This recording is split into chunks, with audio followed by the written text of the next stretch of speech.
Rafiki entices him and then runs away. And Simba follows him. And, well, that's where he reveals himself as a sage. And then he tells Simba to follow him, and he goes underground. And this is the initiation scene, right? Which we talked about at the beginning of the class. This is the descent into the underworld. And it's a prerequisite to radical personality transformation. So anyways, he goes through this horrifying underground tunnel system where everything's all tangled up, which is, you'll know if you ever fall into chaos, that everything down there in chaos is tangled up. It's a tangled mess. And and there's horrifying music going on in the background, and he goes deeper and deeper until Rafiki says he finds a pool in the middle of the chaos, a deep pool. And that's another symbol of the self. It's the deep unconscious. There's something down there that's alive that can be drawn up to the surface. And so Rafiki shows him the pool, and Simba, who's quite terrified at this point, looks in it, and the first thing he sees is he only sees himself. He only sees his own reflection, and Rafiki says, look deeper. Now you see what the animators do here. It's very cool. So there's Simba, and there's his reflection, but you see that is already half his father, and you look at the difference in the eyebrows and the look. So there's a tightness of jaw and a firmness of face that's starting to manifest itself there, and that means that he's starting to see the man he could be beyond the adolescent. That's a good way of thinking about it. And then all of a sudden, well, there, you know, that's a whole different face, right? That's a seriously different face. That, everything's going in, and that, it's like, get out of my way, because things are going to happen around me. Very judgmental as well. So it's not naive by any stretch of the imagination. But, you know, we know his father's a good guy, and so there's something archetypal about this. And so he sees the man he could be reflected back to him, and then that actually becomes a cosmic event, and we switch up to the sky instead. And so Mufasa manifests himself basically as a solar deity, and he tells Simba that he's forgotten who he is, which is the son of a king, and that he should remember that and start acting like it. And that's an archetypal idea. So if you're just a useless adolescent, then you've forgotten who you are. And the consequence of that is that the state is going to fall apart around you, and you're not going to do anything to fix it, and you're not going to be good for anything, and no one's going to be able to rely on you, and you're going to be all whiny and resentful. And then after that, it even gets worse. And so that's basically what Mufasa tells him. And so Simba is like blown away by this vision, right? Because he sees what he could be and also what he's not, which is pretty damn horrifying. So anyways, the storm, so to speak, clears, and Rafiki comes up, and Simba's a lot more thoughtful and not quite as whiny and resentful anymore, and Rafiki leaves. And so Simba now knows what he's supposed to do. He's supposed to stop being useless and take on the moral requirements of setting the kingdom straight. And so he runs back across the desert. There's all sorts of impressive music happening, and then he comes back to his kingdom, and it's not looking so good. And that's the consequence of his abandonment of it. That's a big part of it. So now it's dead, but also his abandonment of it to nothing but malevolence and chaos. And so he's pretty taken aback at what's happened, and that he exaggerates his guilt, or it should anyways. And Nella shows up, and they decide they're going to do something about this. So in the meantime, Simba's mother is complaining about the fact that there's no food in the kingdom anymore, and that they've gone as far as they can, and Scar doesn't want to hear this, so he attacks her, and Simba decides to go to war. And so this is where he wakes up, and he's willing to encounter the shadow at this point. And so he confronts Scar, and Scar's very concerned about this, because actually Simba's looking pretty impressive now, and he thought he was dead besides. And so he tries to use treachery and whininess and subordination to excuse himself, but he's planning to overthrow Simba nonetheless, to resist him. So he tells Scar to leave. He's going to banish him to the nether regions outside of the kingdom, like Scar did to him. And Scar basically refuses. And then a storm gathers, right? And lights the dead wood around the rock on fire. So we have another kind of descent into hell scene here. Very common in Disney movies, this notion of the hero fighting the evil force on the edge of something that's burning. It's quite a common motif. You see it in Sleeping Beauty, for example. So they have a big war, and Scar ends up putting Simba in the same position that Mufasa was in, and then he whispers to him that he killed his father.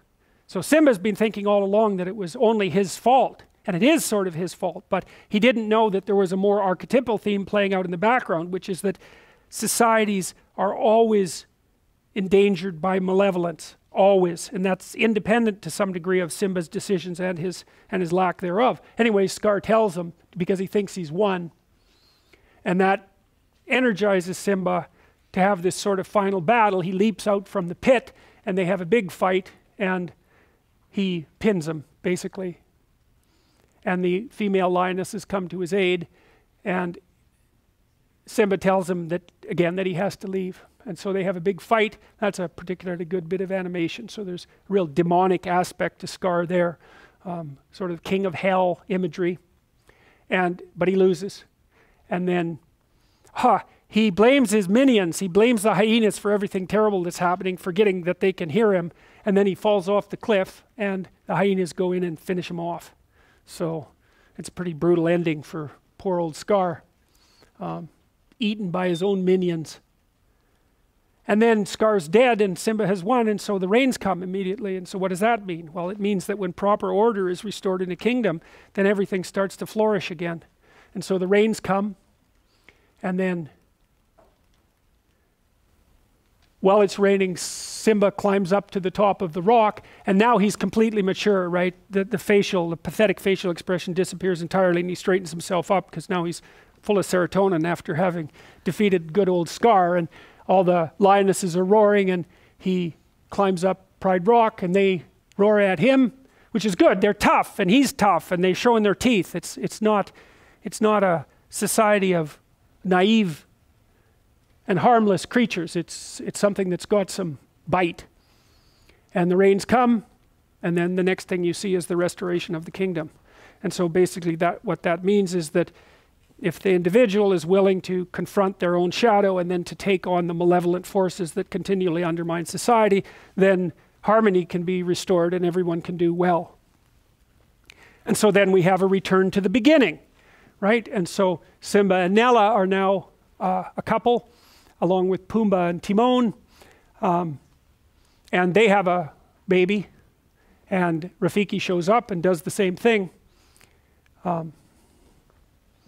You know, he's going to present the baby to the sun and have all the animals bow again, and that's the end of the movie. So that's all packed.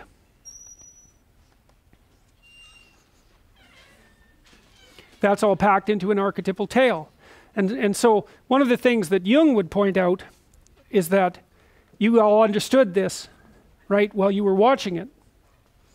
Because otherwise, at some level, all of these things made sense. They all cohered, and the narrative appeared to be an appropriate narrative, even when you're a little kid. Because it strikes a chord inside you, and, well, that chord, the thing that it strikes inside you, that's the archetype. Because if there wasn't something inside of you, so to speak, that this could communicate with, then it would fall on deaf ears.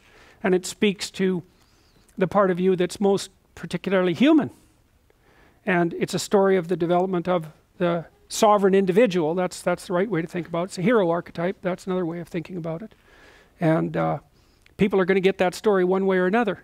And now and then a piece of public art comes along like this that does a good job of encapsulating it. It captures everyone's imagination. And so that's why you've all seen it, and why I presume you all enjoyed it when you were kids and maybe still enjoy it now. One time a student asked me, well, if there are these archetypes, why don't we just tell the archetype over and over? Why do we need fiction, for example, which is like a bridge? If there's individuals here and the archetype is up here, you know, at a high level of abstraction, fiction sort of fills the gap between them.